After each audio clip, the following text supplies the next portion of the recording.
The following programming is made possible through a generous donation from Randall Lewis, Executive Vice President of Upland-based Lewis Operating Companies, and by the Alltech Media Group, the region's leading multimedia video production and marketing company, creating powerful and innovative marketing strategies that deliver exponential returns, and by StudioCast Pros, engaging your audience, elevating your brand, and enhancing your profits with professional quality e-learning, webcasts, and podcasts that stand out from the competition.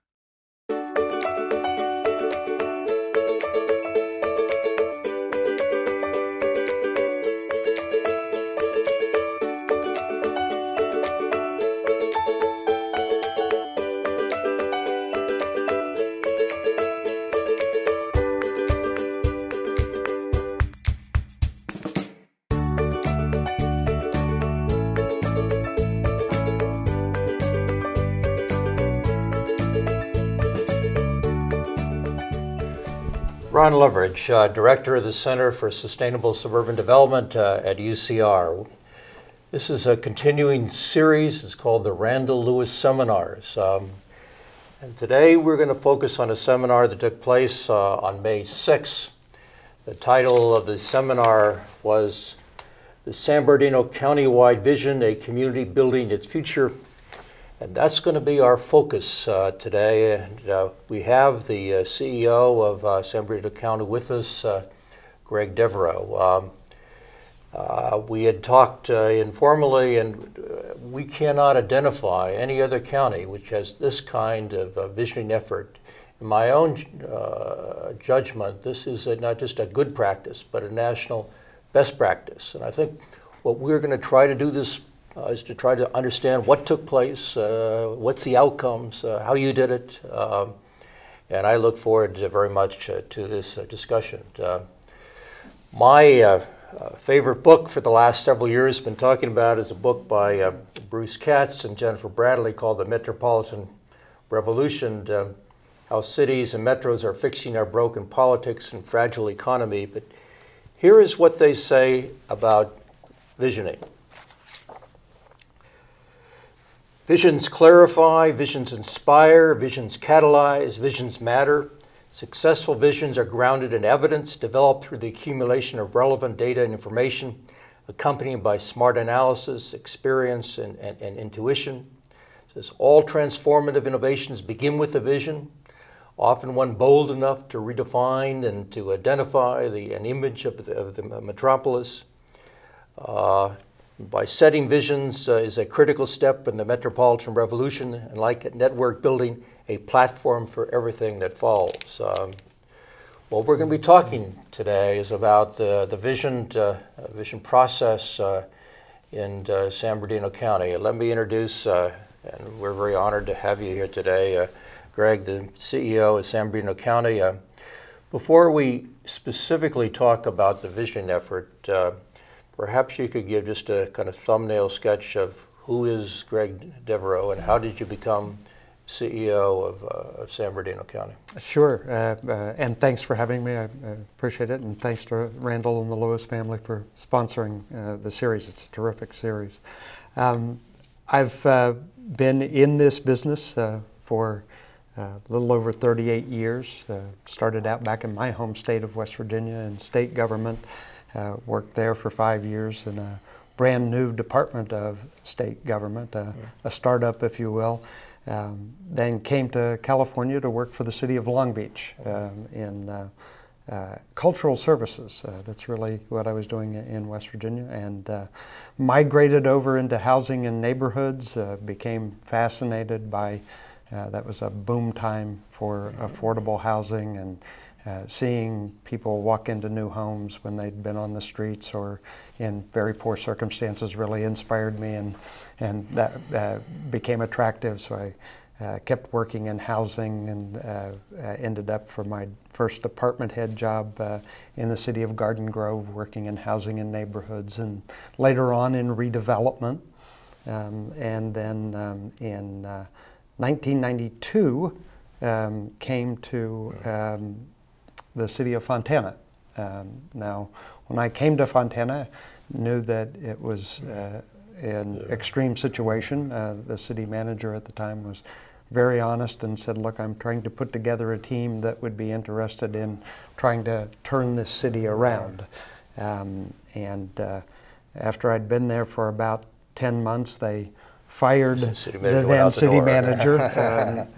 And by then I knew that I wanted to be a city manager, and they called me in and offered me the job. I wasn't quite sure whether I wanted to be city manager in Fontana.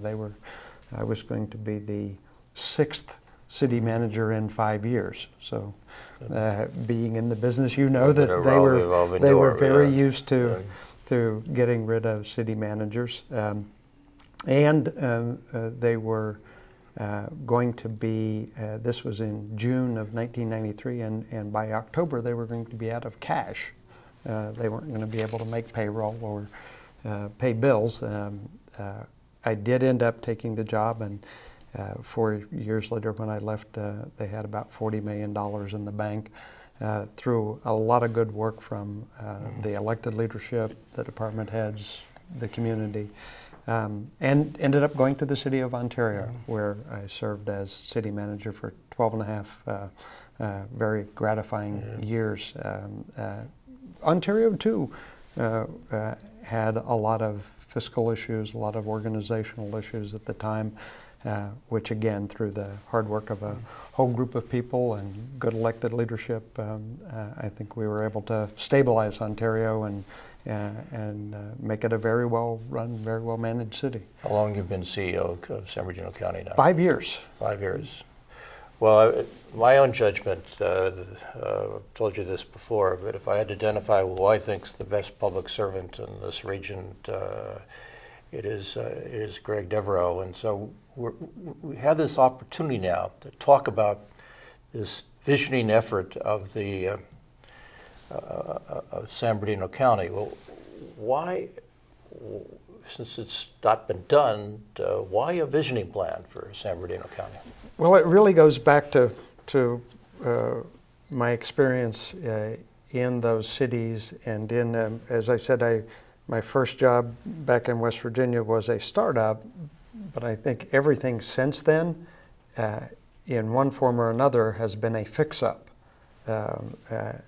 Initially, I didn't understand that, and so it was by happenstance that I was coming into units of government in Long Beach or in Garden Grove that needed fixed up, or at a minimum weren't performing at a very high level. When I became city manager in Fontana and Ontario, they had in common that a few things that turned out to be, I think, a key to their dysfunction. One of those things was a lack of a vision or where they wanted to go. Now, I'm a pretty simple kid from West Virginia, but growing up, we figured out pretty early that it was real hard to get someplace if you didn't know where you were trying to go. So not having a vision, not having clear goals and expectations or objectives really was part of what was missing in those cities. That too was missing in the county. And so when I went to the county, I said to the board, even before I was hired, that I thought we needed to go through a process, not just for county government, but for the whole of the county, so that we knew the future that our residents and businesses and stakeholders wanted. Well, how did, San Bernardino, 2 million or so people, an extraordinary diversity. I don't know how many cities you have. There's, obviously people in the nonprofit, in the private sector. How do you put together, a city is a fairly contained place. How do you put together a visioning plan for a county? Well, we have 24 cities, and so one of the things that we wanted to make sure, again, this was to be a county-wide vision, a vision for everyone, not just for county government. And so the first thing we did was enlist the help of our Council of Governments, Sandbag, where all of our 24 cities plus the county are represented. So we went to them and said, here's what we're thinking about. Will you join us? Will you come with us and try to go out into the community, much as cities do when they create a general plan. I mean, cities usually at a minimum have some semblance of a vision, and they've engaged the community through the general plan process. Right. We did that in Riverside a couple of times. The problem with the county general plan is the county general plan doesn't deal with the entirety of the county. It deals with the county unincorporated areas because the cities deal with. So there's no plan that deals with the entirety of the county. And cities develop their plan for their city limits and stop there. Their city limits, maybe their sphere of influence, Okay. but it's not going to go beyond there. So I started asking the question when I was looking at whether I would join the county, where's the plan? Where are we trying to go? And when nobody could identify it, we started on this effort. So we enlisted Sandbag, and we went out and we had over 20 community meetings. Across the county? Across the county, usually in council chambers for that city or that area. What did you hear when you went out? Well, we heard a lot of things that ended up in the vision. One of the things we heard was that there was much more than I think we expected. There were some common themes.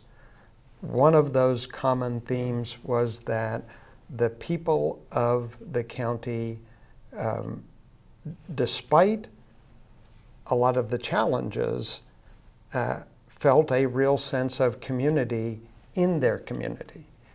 And all of those people, almost to a person, remarked on valuing the diversity in their community. So if we were out talking to a group that was in a pretty rural part of the county that lived out without many services on dirt roads, they were there because they chose to be there and wanted that lifestyle. If we were talking to somebody in a more suburban area that had good schools and certainly not an urban environment, but a true suburban neighborhood kind of environment, they were there because they wanted to be there, and they found that to suit their lifestyle. So there were different goals. Well, we actually ended up deciding that it was the same goal, that that they valued their kind of lifestyle. They were different lifestyles, okay, yeah. But they valued that lifestyle, and in each of those areas, in each of those choices, they found common values in their community, and they were there because of those common values.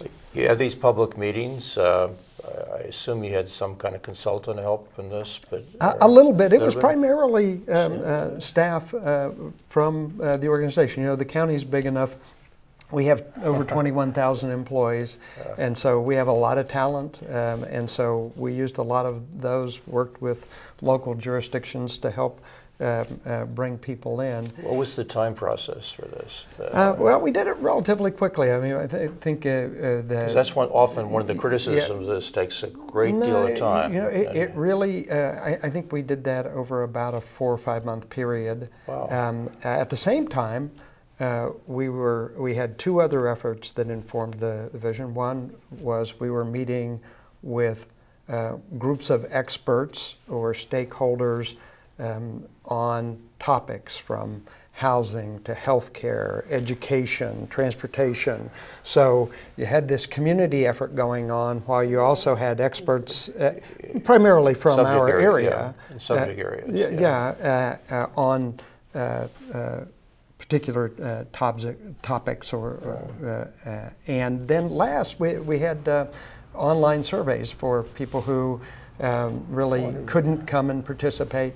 And we had over 6,000 people fill out 6,000 fill out online surveys, and some of them write some incredibly thoughtful and insightful comments. So you had public open public meetings. You had meetings with sort of experts, and then you had people could participate through surveys. Yeah, especially given the size of our county. Yes. You know, over 20,000 square miles. I mean, I know you know this, but you know, the largest geographic county in the entire United States. How long does it take to drive from one end to the other? Well, you can easily spend 5 or 6 hours. Yeah. You know, if you really went from Trona to Needles or across.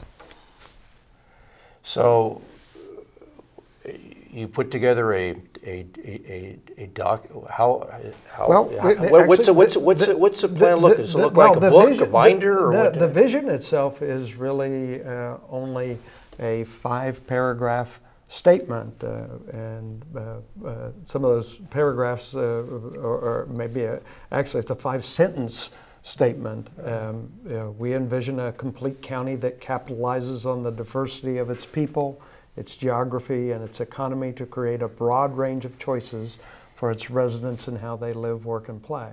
And I won't bother to read all of it, but to give you a flavor of it, we envision a vibrant economy with a skilled workforce that attracts employers who seize the unique opportunities presented by the county. Envision a sustainable system of education, community health, public safety, housing, etc.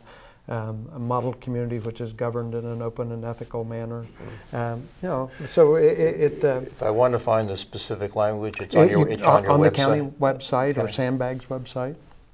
So both our board and the Sandbag board adopted it.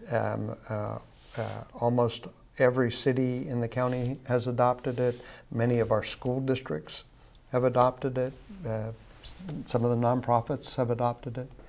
When I was in Sandbag, I think maybe 9 months ago, they had it kind of framed and the signatures below it. That was actually the day that it passed. We had an event, and everybody that was there, all the representatives, signed it. You know, so we went through that process, and it was for that reason that I talked about, so that we all came to a shared decision, a shared vision of the future that we wanted. I believed that that was necessary so that we knew what we should be working on together. Now, you know this as a longtime city official, and I know it as a city manager.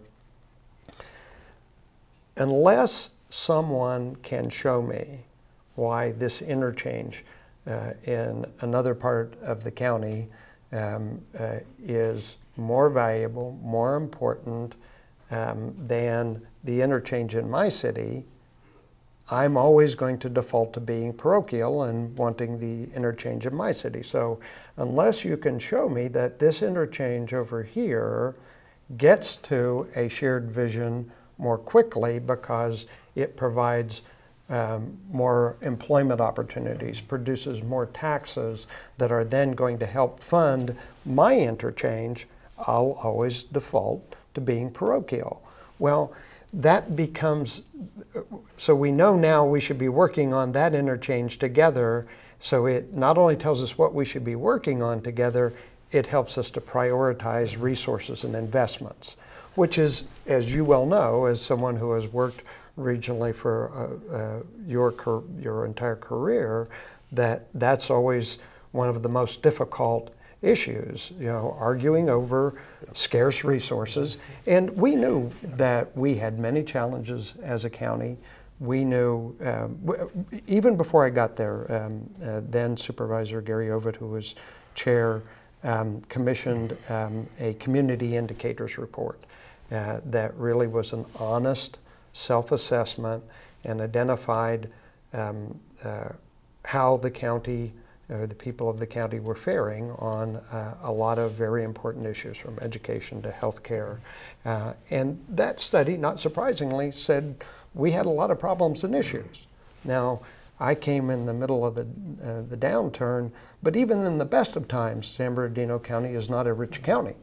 So we had constrained resources, so it became ever more important to be able to prioritize those resources. Yeah. A couple of things came out of that, a couple of ahas came out of the vision.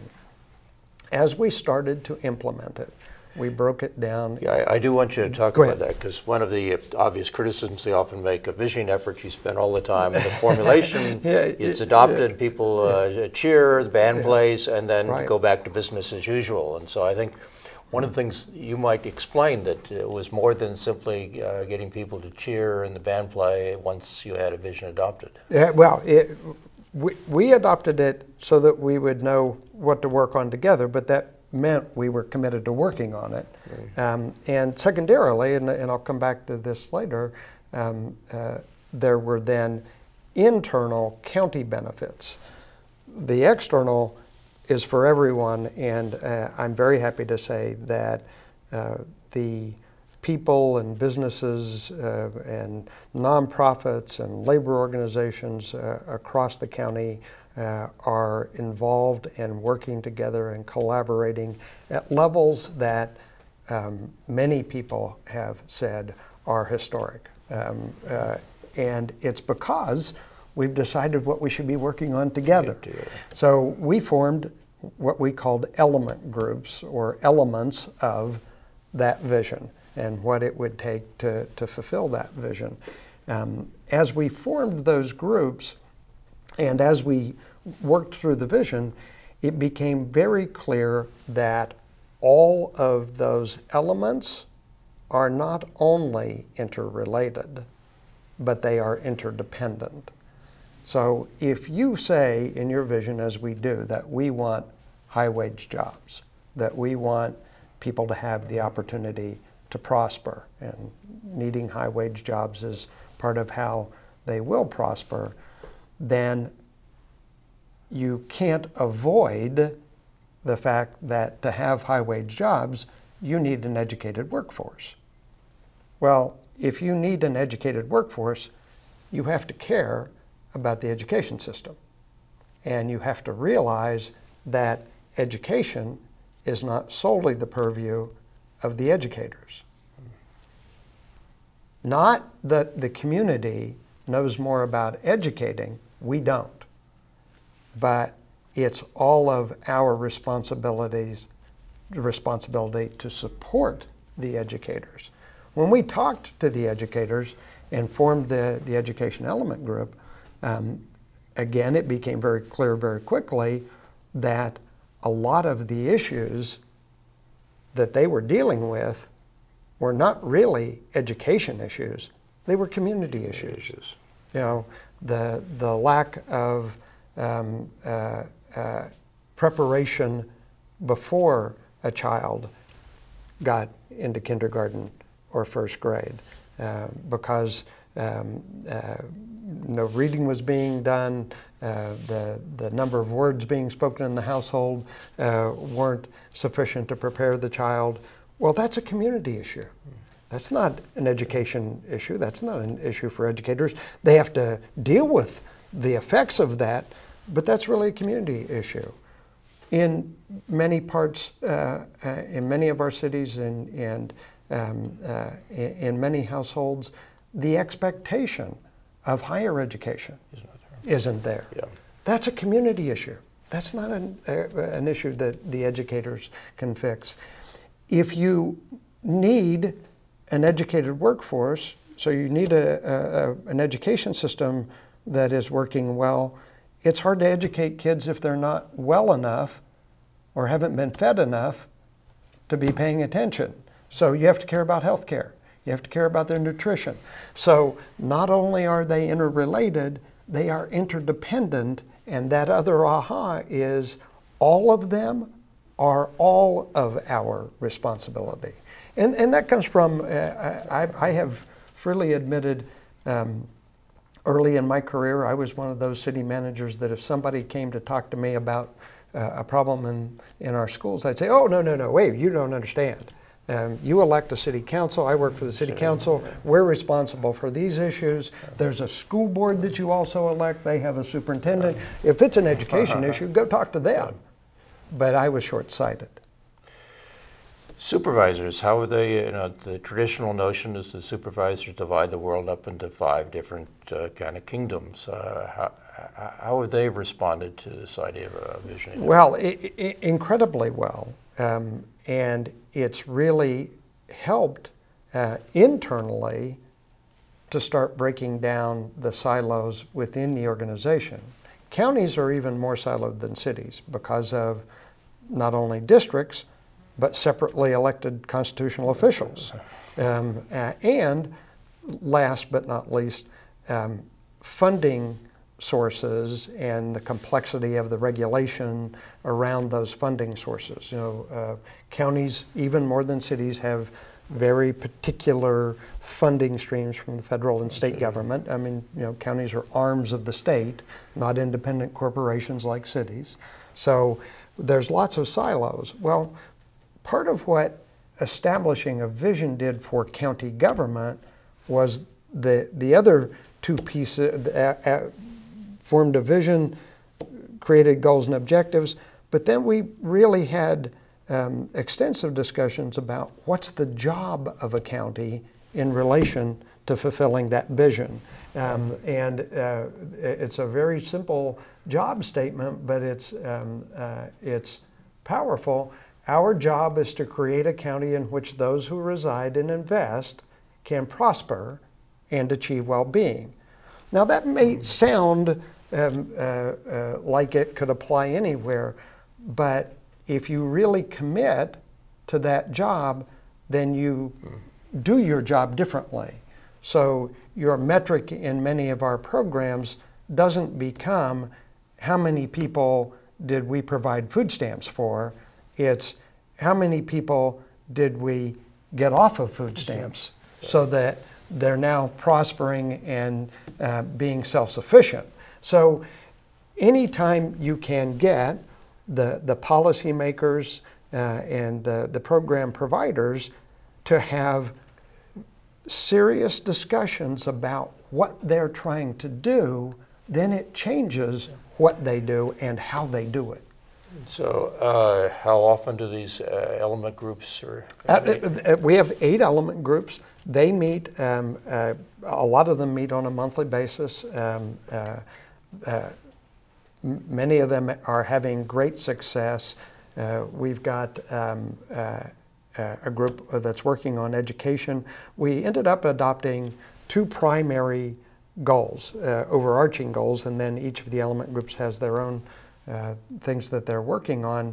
But one of those was cradle to career education, that as a community, in pursuit of that vision, we were committing to all sectors of the community supporting cradle to career education.